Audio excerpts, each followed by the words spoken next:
नमस्कार। मैं एस के गोला एम के स्टडी यूट्यूब चैनल में आपका स्वागत करता हूं। और देखिए, जैसा कि आप सभी जानते हैं कि 26-27 जून को वीडियो का री एग्ज़ाम होने वाला है और उसी एग्ज़ाम को देखते हुए आज हम अपनी ये रीजनिंग की क्लास शुरू कर रहे हैं।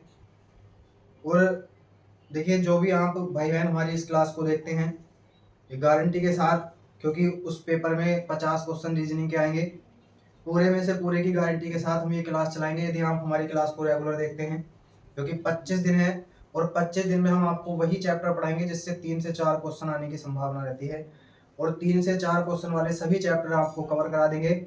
और फिर उसके बाद आप एग्जाम में बैठेंगे तो आपको बहुत ही फायदा हमारी इस क्लास से मिलेगा। तो देखिए, आज हम जो हमारा मेन टॉपिक है, मेन चैप्टर है कैलेंडर, वो हम शुरू करने वाले हैं। क्योंकि कैलेंडर से 3 से 4 क्वेश्चन वीडियो री एग्जाम में आपको मिलेंगे, और हमारी इस क्लास को देखने के बाद आपका कोई भी क्वेश्चन कैलेंडर से यदि एग्जाम में आता है तो वो कोई भी क्वेश्चन आपका यहाँ से गलत नहीं होगा। 100% के साथ हमारी इस क्लास को देखिए, विश्वास करेंगे तभी कुछ होगा। क्योंकि कहते हैं पढ़ लो कहीं से और सिलेक्शन होगा यहीं से। यानी कि आप हमारी इस क्लास को देखते हैं तो रीजनिंग की गारंटी के साथ हम आपको ये क्लास देंगे। तो आइए शुरू करते हैं। हमारा पहला चैप्टर है कैलेंडर। और देखिए, कैलेंडर में थ्योरी है, जैसे कि हम हिंदी में जो है कैलेंडर को दिवस गणना सारणी कहते हैं, दिवस गणना सारणी। और इसका हिंदी रूपांतरित जो रूप है उसे हम पंचांग कहते हैं। देखिए, जो इसकी थ्योरी है वो पढ़ने का हमारे पास समय नहीं है, क्योंकि हमारे पास दिन ही 25-26 बचे हैं जो भी हैं। तो उसमें हम आपको बस जो टॉपिक हैं वही कवर करा देंगे।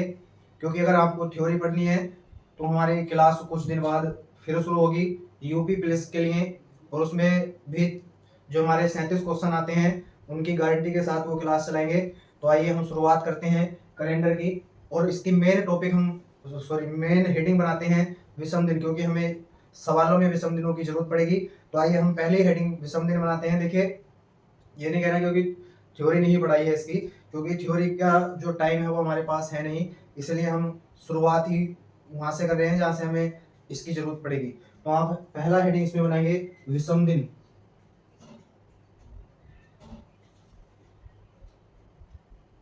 विषम दिन।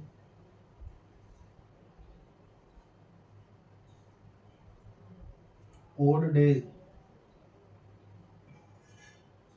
देखिए, विषम दिन क्या है। पेपर में हमें एक डेट दे रखी होगी और पूछ लेगा कि इस डेट को जो दिन था वो क्या था, या इस डेट को मंगलवार या सोमवार है तो आने वाली डेट को क्या दिन होगा, इस तरह से। तो वहां हमें जो है इस विषम दिन की जरूरत पड़ेगी। तो उसके लिए हम यहाँ से विषम दिन आपको निकालना सिखाएंगे। आप इन्हें ध्यान से देखिए, क्योंकि अगर आप यहाँ से मन लगाकर पढ़ेंगे तो गारंटी के साथ 25 दिन में इतनी तैयारी करा देंगे कि रीजनिंग जो भी पेपर में आएगी बहुत आसान लगेगी। तो देखिए, विषम दिन क्या है। यानी कि दिए गए दिन, यानी कि जो हमें दिए गए दिन होंगे, यदि हम उन्हें 7 से डिवाइड कर दें, 7 से डिवाइड करने के बाद जो हमारा शेष बचेगा उसे हम विषम दिन कहते हैं। यानी कि जो दिनों की संख्या में दे रखी होगी, यदि हम उसे 7 से विभाजित कर देंगे और विभाजित करने के बाद जो शेष बचता है उसे हम विषम दिन बोलते हैं। आइए लिखते हैं इसे।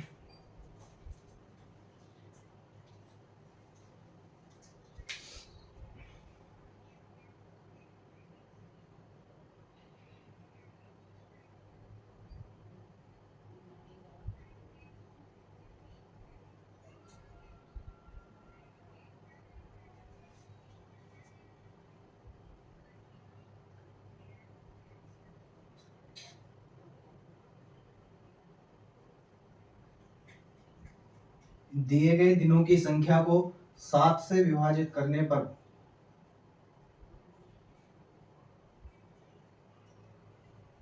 प्राप्त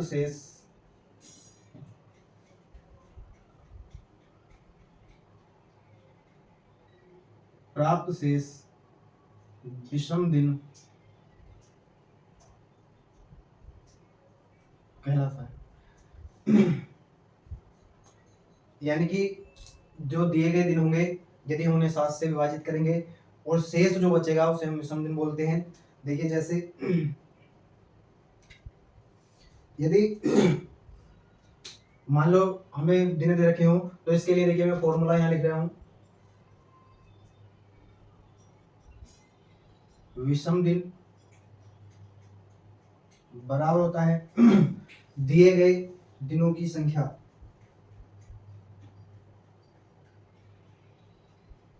दिनों की संख्या बटे 7, और जो शेष बचेगा उसे ही हम बोलते हैं विषम दिन।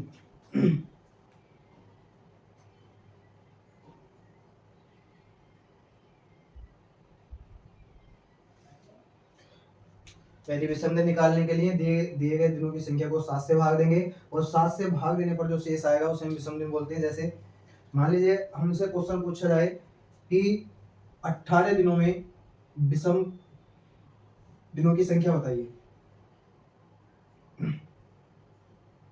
18 दिनों में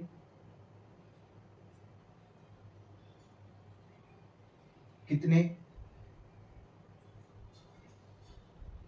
विषम दिन होंगे। अब देखिए उसने हमें दिनों की संख्या दे रखी है, अब इसमें करना है, यानी कि हमें निकालना है विषम दिन। विषम दिन बराबर दिनों की संख्या कितनी है 18, और इसे डिवाइड करेंगे 7 से। 7 दूनी 14, और शेष बचेगा कितना 4, क्योंकि ये 14 बार इसमें चला जाएगा 2 बार। 7 दूनी 14 और 4 बचेंगे शेष, और यही क्या है हमारे विषम दिन, यानी कि जितना शेष बचेगा वही हमारा विषम दिन होगा। अब देखिए जैसे कि यदि आपसे पूछ ले कि 75 दिनों में विषम दिन बताइए, 75 दिनों में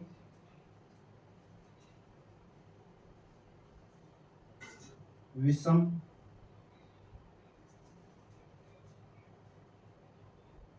दिनों की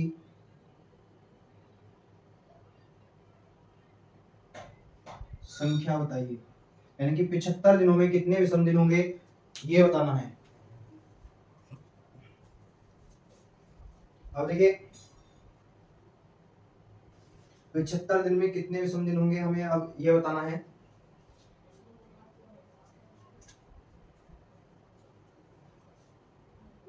अब देखिए अभी क्या था, अगर हम विषम दिन निकालेंगे तो दिनों की संख्या को 7 से डिवाइड कर देंगे, जो दिए गए दिन है इसमें कितने हैं 75, और 7 से डिवाइड करेंगे, 7 ढाई 70 हो जाएगा, और शेष जो बचेगा कितना 5, और यही क्या है विषम दिन। देखिए इसमें जितनी बार जाएगा, यानी कि जैसे 7 ढाई 70, 70 बार ये चला गया, सॉरी 10 बार इसमें पहाड़ा पड़ेंगे, तो जो शेष बचेगा हमारा 70 से कितना ज्यादा है 5, यानी कि ये शेष बचेगा 5, तो जो 5 ये हमारा होगा वही क्या होगा विषम दिन होगा। अब आप इस तरह के अगर आपको दिन दिए जाएं तो मुझे उम्मीद है कि आप विषम दिन निकाल सकते हैं इस फॉर्मूले को लगाकर, यानी कि जो दिनों की संख्या दे रखी होगी आप उसमें 7 से डिवाइड करिए, और जो हमारा शेष बचेगा वो हमारी विषम दिनों की संख्या होगी। जैसे अभी मैं आपको एक क्वेश्चन देता हूं, देखिए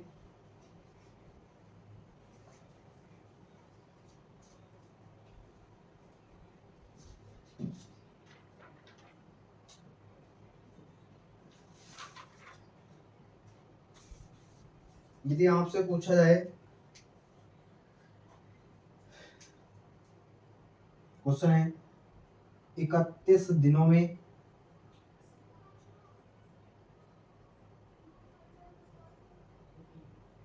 विषम दिनों की संख्या बताइए, यानी कि हमारे जो 31 दिन हैं इनमें विषम दिनों की संख्या बतानी है। अभी देखिए मैंने बताया है कि विषम दिन निकालने के लिए दिए गए दिनों की जो संख्या है उसमें हम 7 से डिवाइड करते हैं, और जब हम 31 में 7 का जो पहाड़ा पढ़ेंगे तो 7 चौक 28, 4 बार जाएगा और शेष बचेगा हमारा 3, और यही क्या होंगे हमारे विषम दिन। विषम दिन। अब देखिए आप ये सोच रहे होंगे, जिन बहन भाइयों ने पढ़ा है उन्हें पता होगा, लेकिन जो नए हैं यदि वो इन्हें पढ़ रहे होंगे तो ये सोच रहे होंगे कि विषम दिन है क्या ये हम क्यों निकाल रहे हैं। अभी देखिए जो हमारे मंथ होते हैं 12 उनमें भी विषम दिन होते हैं, और वो जब हमें सवाल देगा तो ये विषम दिन हमें उसमें लगेंगे, यानी कि उसमें लगाने पड़ेंगे तभी हमारा आंसर आएगा।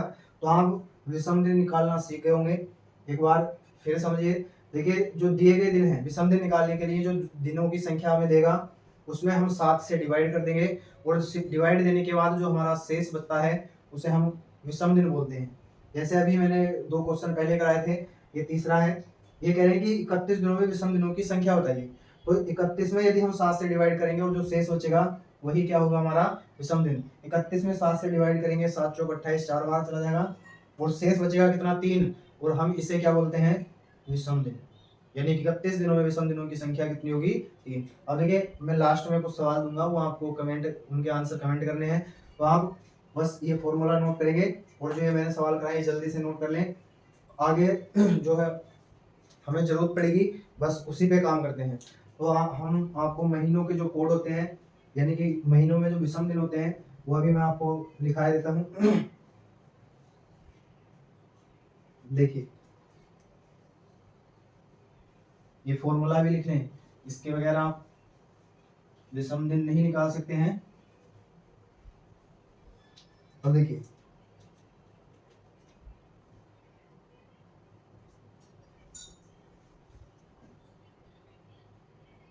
यहाँ जो है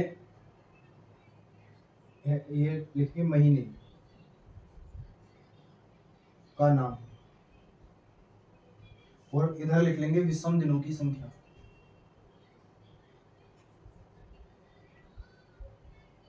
विषम दिनों की संख्या। अब देखिए जैसा कि हमारा पहला मंथ है जनवरी। जनवरी में दिन कितने होते हैं भैया, यहाँ लिख लेंगे दिनों की संख्या। दिनों की संख्या, तो जनवरी में दिन होते हैं 31। अभी देखिए मैंने अभी इसी से पहले ही 31 दिनों में विषम दिन बताए थे, तो कितने आए थे 3, यानी कि जनवरी में जो विषम दिन होंगे वो 3 होंगे। इसी प्रकार से देखिए फरवरी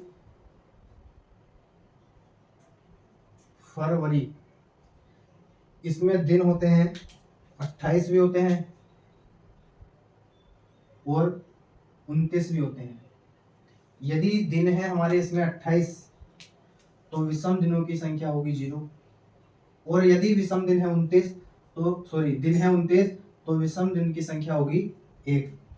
यानी कि देखिए फरवरी में यदि 28 दिन है तो विषम दिन जो होंगे वो 0 होंगे, और यदि 29 दिन है तो विषम दिन 1 होगा, क्योंकि यदि आप इसे 7 से डिवाइड करेंगे तो 1 बचेगा। इसी प्रकार से नेक्स्ट देखिए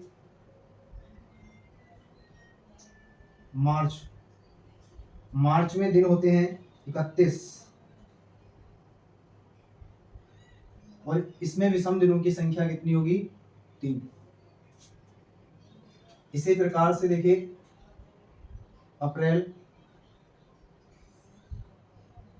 अप्रैल में दिन होते हैं 30, और इसमें विषम दिनों की जो संख्या होगी वो होगी 2। मई,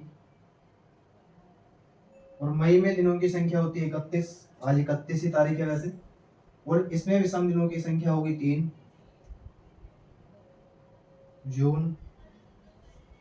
जून में दिनों की संख्या होती है 30, और इसमें विषम दिन होंगे 2।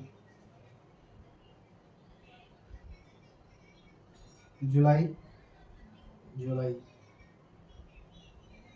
और जुलाई में दिन होते हैं 31, और इसमें विषम दिन होंगे 3।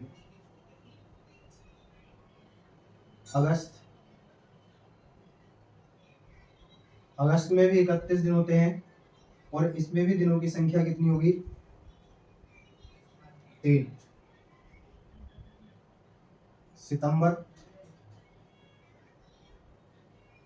सितंबर में 30 दिन होते हैं, और इसमें विषम दिनों की संख्या 2 होगी।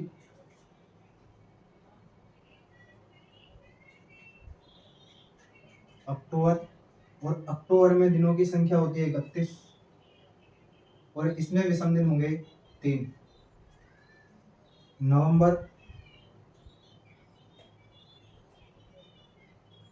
नवंबर नवंबर में दिनों की संख्या 30 होती है, और इसमें विषम दिन होंगे 2।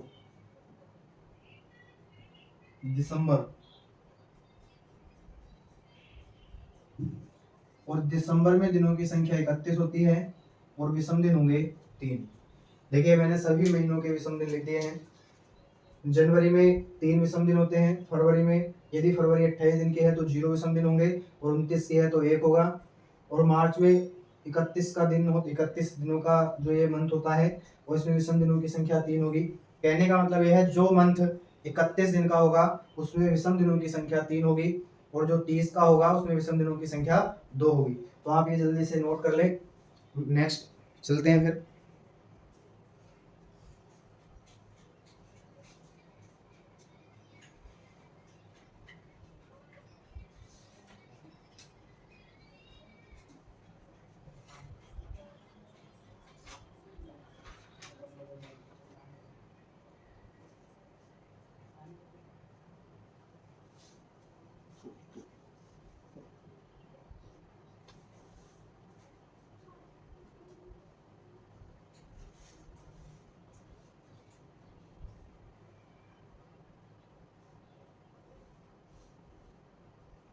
नोट कर लिया होगा। अब देखिए नेक्स्ट आप हेडिंग डालेंगे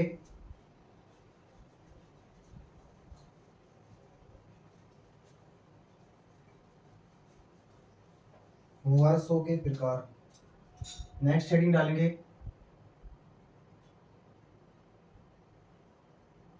वर्षों के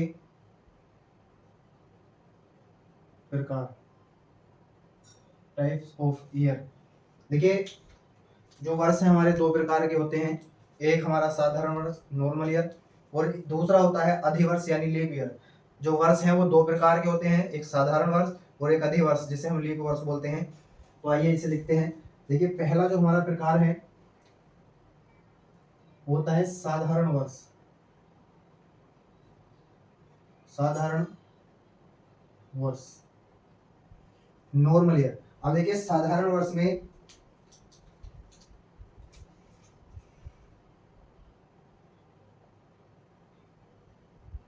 एक साधारण वर्ष में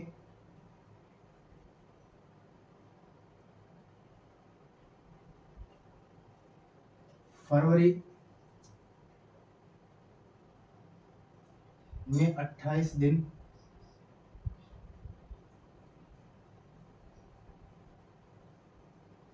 और पूरे वर्ष में फरवरी में 28 दिन और पूरे वर्ष में 365 दिन होते हैं। 365 दिन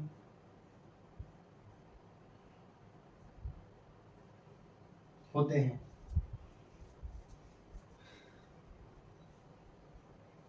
अब देखिए यदि आपसे पूछे कि एक साधारण वर्ष में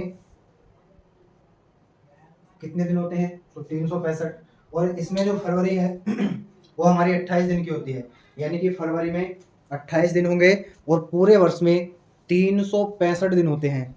अब देखिए यदि आपसे पूछे कि 365 दिनों में विषम दिनों की संख्या बताइए, तो पूरे 65 वर्ष में 365 दिन में जो हमारे विषम दिन होंगे, यानी कि एक साधारण वर्ष में विषम दिनों की संख्या, एक साधारण वर्ष में विषम दिनों की संख्या। तो एक साधारण वर्ष में दिनों की संख्या, अगर हम विषम दिनों की संख्या निकालेंगे तो 365 में कहाँ से डिवाइड करेंगे, 7 से। और जब हम इसमें 365 दिन में 7 से डिवाइड करेंगे तो हमारा, देखिए अगर हम इसमें डिवाइड करें तो इसमें पहाड़ा पड़ेंगे 5 सत्ते 35, बचेगा 1, और 7 दूनी 14, यहाँ 15 हो गया था लेकिन 7 दूनी 14, अब शेष बचेगा 1, यानी कि जो शेष है वो एक बचेगा।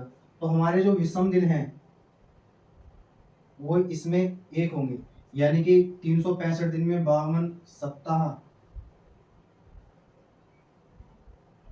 और एक विषम दिन होता है, यानी कि 365 दिन जिस वर्ष में होंगे उसे हम साधारण वर्ष बोलते हैं। और 365 दिन में यदि आपसे वो विषम दिनों की संख्या निकालने को कहे या सप्ताह निकालने को कहे तो 365 दिन में 52 सप्ताह और एक विषम दिन होता है। नेक्स्ट हमारा जो दूसरा ईयर है उसे हम बोलते हैं लीप ईयर, यानी कि दूसरा जो हमारा प्रकार है उसे हम बोलते हैं अधिवर्ष। अधिवर्ष और अंग्रेजी में इसे आपको पता ही है लीप ईयर बोलते हैं। अब देखिए जो हमारा लीप ईयर है, एक अधिवर्ष में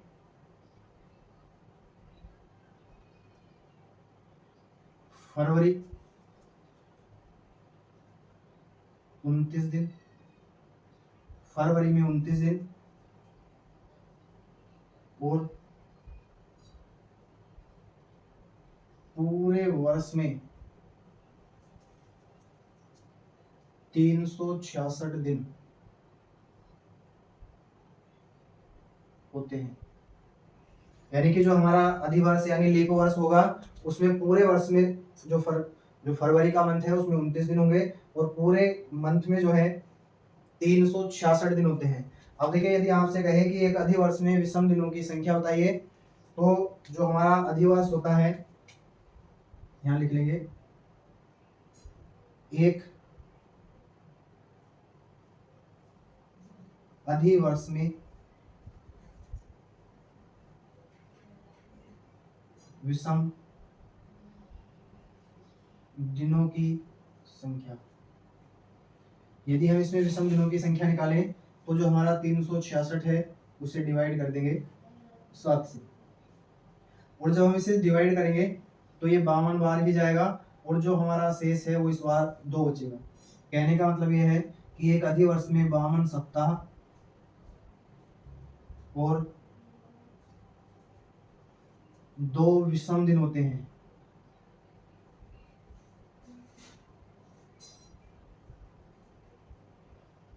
अधिवर्ष में 52 सप्ताह और 2 विषम दिन होते हैं, ये आप नोट कर लीजिए जल्दी। देखिए ये मैं इसलिए लिखवा रहा हूँ क्योंकि हमें इस तरह से निकालना पड़ेगा और यदि आपसे आते हैं तो आप जो इसके क्वेश्चन है सवाल हैं वो आप बहुत आराम से कर जाएंगे। ये जल्दी से नोट कर लीजिए।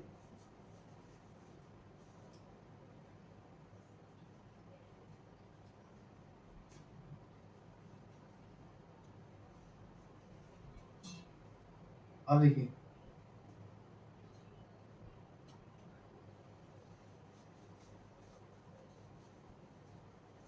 अब आप हेडिंग बनाएंगे लीप वर्ष की पहचान।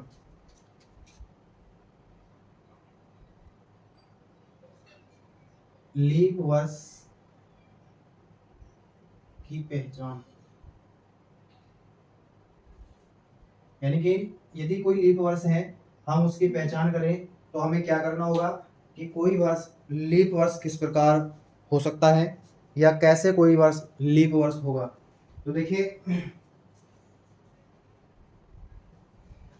यदि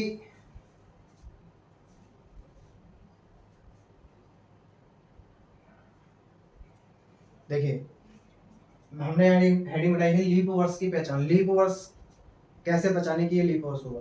देखिए वैसे तो हम जानते हैं कि जो प्रत्येक चौथा वर्ष है वो लीप वर्ष होता है और ये प्रत्येक चौथा वर्ष लीप वर्ष क्यों होता है ये जब मैं आपको यूपी पुलिस की क्लास पढ़ाऊंगा वहाँ दोबारा से कैलेंडर पढ़ाऊंगा तो वहाँ आपको थ्योरी बहुत भली प्रकार से लिखाऊंगा क्योंकि वहाँ थ्योरी से एक आधा क्वेश्चन बन जाता है। क्योंकि हमारे पास यहाँ समय कम है तो हम बहुत जल्दी जल्दी सिर्फ मेन टॉपिक जहाँ से क्वेश्चन ज़्यादा बनने की संभावना है वहाँ से लेंगे। तो देखिए यहाँ हमने हेडिंग बनाई है लीप वर्ष की पहचान। लीप वर्ष क्या कैसे हम पहचानेंगे कि कोई दिया गया वर्ष लीप वर्ष है। तो देखिए यदि दिया गया वर्ष शताब्दी वर्ष है, शताब्दी वर्ष मतलब जैसे 100 200 300 400 इस तरह से यदि कोई वर्ष है तो हम उसमें 400 से डिवाइड करेंगे। यदि हम उसमें 400 से भाग करें और वो पूरा पूरा विभाजित हो जाए तो वो लीप वर्ष होगा और यदि वो पूरा पूरा विभाजित ना हो तो वो एक साधारण वर्ष होगा। अब देखिए आप ये सोच रहे होंगे कि मान लीजिए यदि हम हमारे पास जो दिया गया वर्ष है वो शताब्दी वर्ष ना हो, यानी कि यदि जो शताब्दी वर्ष है उसमें हम 400 से डिवाइड कर देंगे, और 400 से डिवाइड कर देंगे तो वो अगर पूरी तरह विभाजित हो जाता है तो लीप वर्ष है, और यदि नहीं होता है तो वो साधारण वर्ष है। लेकिन आप ये सोच रहे होंगे कि मान लीजिए यदि जो हमारे पास दिया गया वर्ष है वो शताब्दी वर्ष ना हो, तो देखिए यदि जो हमें उसने वर्ष दिया है और वो शताब्दी वर्ष नहीं है तो हम उसमें 4 से डिवाइड करेंगे, और यदि वो 4 से पूरी तरह विभाजित हो जाता है तो वो क्या होगा, एक लीप वर्ष होगा, और यदि पूरी तरह विभाजित नहीं होता है तो क्या होगा, साधारण वर्ष होगा। तो आइए इसे नोट करते हैं। आप इसमें पहला पॉइंट ये लिखेंगे, यदि दिया गया वर्ष, यदि दिया गया वर्ष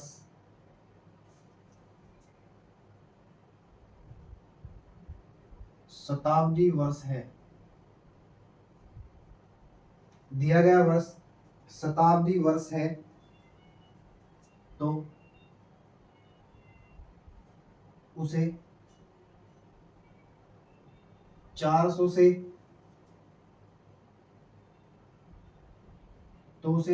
से विभाजित करते हैं यदि वह 400 से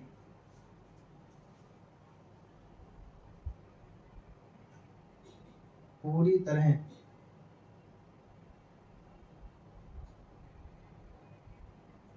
तरह विभाजित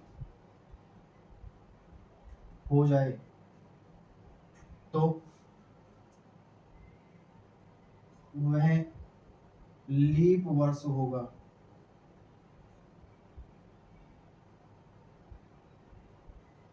और यदि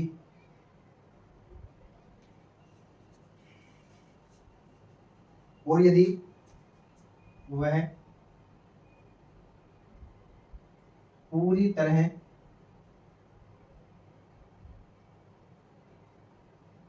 विभाजित न हो तो वह साधारण वर्ष होगा। यानी कि यदि दिया गया वर्ष शताब्दी वर्ष है तो हम उसे 400 से विभाजित करेंगे, और 400 से विभाजित करने पर यदि वह पूरी तरह से विभाजित हो जाता है तो वह लीप वर्ष होगा, और यदि पूरी तरह विभाजित नहीं होता है तो वह साधारण वर्ष होगा। जैसे मान लीजिए क्वेश्चन में उसने हमें ये दिया है कि हमें ये बताना है कि 1600 जो है वो शताब्दी वर्ष साधारण वर्ष है कि लीप वर्ष है। अब देखिए यदि हम 1600 में 400 से डिवाइड करेंगे तो ये पूरी तरह से विभाजित हो जाएगा, और शेष जो है वो 0 बचेगा। तो जो शेष 0 बचेगा तो हमारा ये क्या हो जाएगा, लीप वर्ष हो जाएगा। अब जैसे उसने हमें एक दिया है, मान लीजिए उसने हमें 1800 दिया है, यदि हम 1800 को विभाजित करेंगे 400 से तो 4 चौक 16, जो शेष बचेगा हमारा 2 बचेगा, इसलिए ये क्या हो जाएगा, एक साधारण वर्ष हो जाएगा। यानी कि यदि विभाजित करने पर पूरा चला जाए, शेष क्या बचे 0, तो हमारा क्या हो जाएगा, लीप वर्ष हो जाएगा। और यदि हम विभाजित करते हैं और हमारा शेष 0 नहीं बचता है तो वो क्या होगा, साधारण वर्ष होगा। तो इस प्रकार से हम इन्हें कर सकते हैं। और देखिए आपको ये बताना है, मान लीजिए उसने हमें दिया है 1900, ये बताना है कि लीप वर्ष है कि नहीं है, और ये दिया है 2000, इसमें आपको बताना है कि ये लीप वर्ष है या नहीं है। यह एक मान लीजिए ये दिया है 100 और एक दिया है 1200। अब देखिए यदि कोई भी भाई बहन हमारी क्लास को देखते हैं और उनका वीडियो का री एग्जाम है तो कृपया इनका कमेंट जरूर करें कि हमने जो चारों दिए हैं क्या ये लीप वर्ष हैं और कौन कौन सा इनमें साधारण वर्ष है, ये आप कमेंट करेंगे।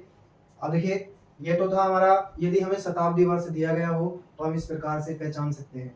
अब मान लीजिए यदि हमें शताब्दी वर्ष ना दिया हो तब हम कैसे पहचानेंगे, कि ये लीप ईयर है कि साधारण वर्ष है। तो यहाँ एक दूसरा पॉइंट लिखेंगे, यदि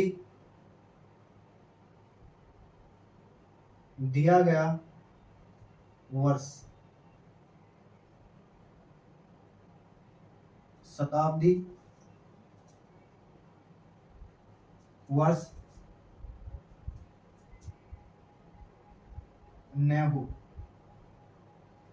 तो उसे 4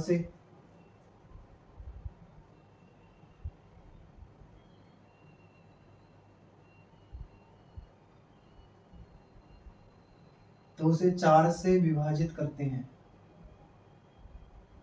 4 से विभाजित करते हैं यदि वह पूरी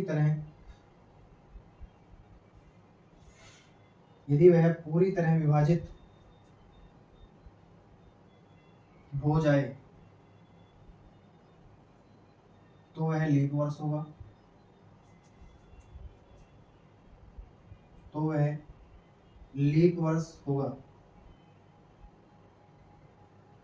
और यदि पूरी तरह विभाजित न हो तो वह साधारण वर्ष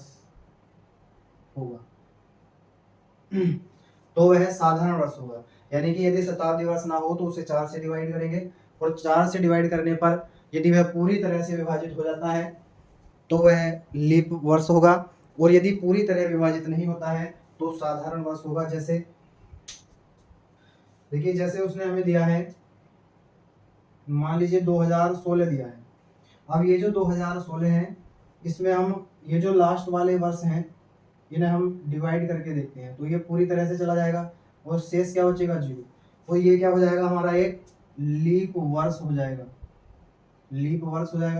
अब जैसे मान लीजिए उसने हमें यहाँ दिया है, अगर वो हमसे पूछे कि 1995, अब देखिए ये जो 95 है, यदि हम इसमें 4 से डिवाइड करते हैं तो पूरा पूरा विभाजित नहीं होगा, तो ये एक क्या हो जाएगा, साधारण वर्ष हो जाएगा। कहने का मतलब ये है कि यदि उसने हमें वर्ष इनमें लास्ट वालों में विभाजित करते हैं, देखिए ये जो दे रखे हैं इन्हें विभाजित करेंगे 4 से, यदि हम इन्हें विभाजित करते हैं और ये पूरी तरह विभाजित नहीं होता है तो ये क्या हो जाएगा, साधारण वर्ष हो जाएगा।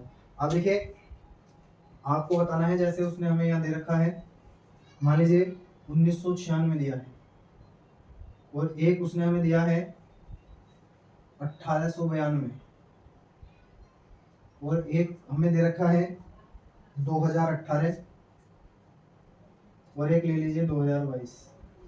अब देखिए आपको इन चारों में बताना है कि कौन सा लीप वर्ष है और कौन सा लीप वर्ष नहीं है। देखिए आज जो हमने आपको ये बताया है, आप इसे अपनी कॉपी में अच्छी तरह से नोट कर लेंगे। तो अच्छी तरह से नोट करेंगे तो देखिए जो हमारा लीप वर्ष है वो हम इस तरह से कर सकते हैं, यानी कि यदि वो जो हमें वर्ष दिया है, यदि वो शताब्दी वर्ष है तो हम उसे 400 से विभाजित करते हैं, और 400 से विभाजित करने पर यदि वो पूरी तरह से विभाजित हो जाता है तो दिया गया वर्ष जो है लीप वर्ष होगा। और यदि पूरी तरह विभाजित नहीं होता है तो दिया गया वर्ष साधारण वर्ष होगा।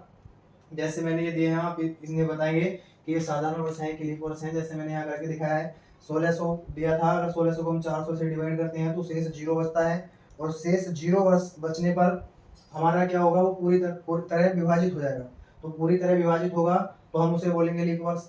और जैसे हमें 1800 दे रखा था, यदि हम 1800 को 400 से विभाजित करते हैं तो ये पूरी तरह विभाजित नहीं होगा, शेष कितना बचा था, 2। तो ये हमारा क्या हो जाएगा, साधारण वर्ष। आप ये मैंने ये 4 दिए हैं, आप इनमें ये बताना कि कौन सा साधारण वर्ष है और कौन सा लीप वर्ष है। अब देखिए एक पॉइंट मैंने यहाँ लिखा है, यदि दिया गया वर्ष शताब्दी वर्ष ना हो। देखिए ये जो पॉइंट है ये तो तब था कि वो शताब्दी वर्ष दे रखा हो, जैसे 1600, 1800, 100, 400, 300 इस तरह से। लेकिन यदि दिया गया वर्ष शताब्दी वर्ष ना हो तो हम उसमें 4 से डिवाइड करते हैं। और 4 से डिवाइड करने पर यदि वह वर्ष पूरी तरह से विभाजित हो जाए, शेष कुछ भी ना बचे, तो हम उसे लीप वर्ष कहते हैं। और यदि लीप वो पूरी तरह से विभाजित ना हो तो वह साधारण वर्ष होगा। जैसे उसने हमें 2016 दिया था, यदि हम इसमें पूरी तरह से 4 से डिवाइड करते हैं तो ये विभाजित नहीं होगा। देखिए आप ये लास्ट वाला जो है इसमें डिवाइड करके देख लें, यदि पूरी तरह विभाजित है तो लीप वर्ष होगा, वरना पूरे में कर ले जाएगा पूरा भी। अब देखिए जैसे इसने 1995 दिया था, यदि हम इसमें 4 से भाग करते हैं तो ये इसमें शेष बचेगा, ये पूरी तरह से विभाजित नहीं होगा, तो ये क्या हो जाएगा, एक साधारण वर्ष हो जाएगा। अब देखिए आज जो हमने आपको लिखाया है, आप ये जो भी हमारी क्लास को देखें और जिनका भी एग्जाम है वो अपनी कॉपी में इसे लिख लें और एक बार रिवाइज कर लें, क्योंकि कल से हम जो सवाल कराएंगे उसमें लीप वर्ष किस प्रकार से निकालेंगे। जैसे मान लीजिए आपको वर्ष दे रखे हूँ कि 75 वर्षों में लीप कितने लीप वर्ष होंगे, या 100 वर्षों में कितने लीप वर्ष होंगे, 150 वर्षों में कितने लीप वर्ष होंगे, तो उसमें हमें लीप वर्षों की संख्या निकालनी है। उसके लिए हम फॉर्मूला लिखवाएंगे। देखिए आज मैंने आपको विषम दिनों की संख्या बताई थी, विषम दिन क्या होते हैं वो भी हमको बताया था कि यदि हम दिए गए दिनों की संख्या में 7 से भाग कर दें और शेष जो भी हमारा बचेगा 7 से विभाजित करने पर वो विषम दिन होते हैं। उनके लिए मैंने आपको एक सूत्र भी लिखवाया था कि इस तरह से आप उन्हें निकाल लें, और वहाँ भी मैंने आपको 2-3 क्वेश्चन दिए थे, आप उन्हें कमेंट में आंसर करें। और अब आपको मैंने बताया कि लीप जो वर्ष है हमारे 2 प्रकार के होते हैं, एक साधारण वर्ष और एक लीप ईयर जिसे हम अधिवर्ष बोलते हैं। अब लीप वर्ष की पहचान भी मैंने आपको बता दी है, तो आज आप बस इतना ही करें और इन्हें एक बार रिवाइज कर लें, ताकि कल जब हम आपको लीप वर्षों की संख्या निकलवाएं तो आपका गलत ना हो, आप जल्दी से सीख जाएंगे। और गारंटी के साथ कैलेंडर से जो भी 3 से 4 क्वेश्चन आएंगे आप भली प्रकार उन्हें कर लेंगे। तो आज की क्लास में बस इतना ही। हमारे MK स्टडी यूट्यूब चैनल को ज़्यादा से ज़्यादा सब्सक्राइब करें, हमारी वीडियो को शेयर करें और कमेंट करें कि आपको क्लास कैसी लगी, और ये भी कमेंट करें कि आप इसके बाद कैलेंडर के बाद कौन सा चैप्टर पढ़ना चाहते हैं। तो आज के लिए बस इतना ही। नमस्कार।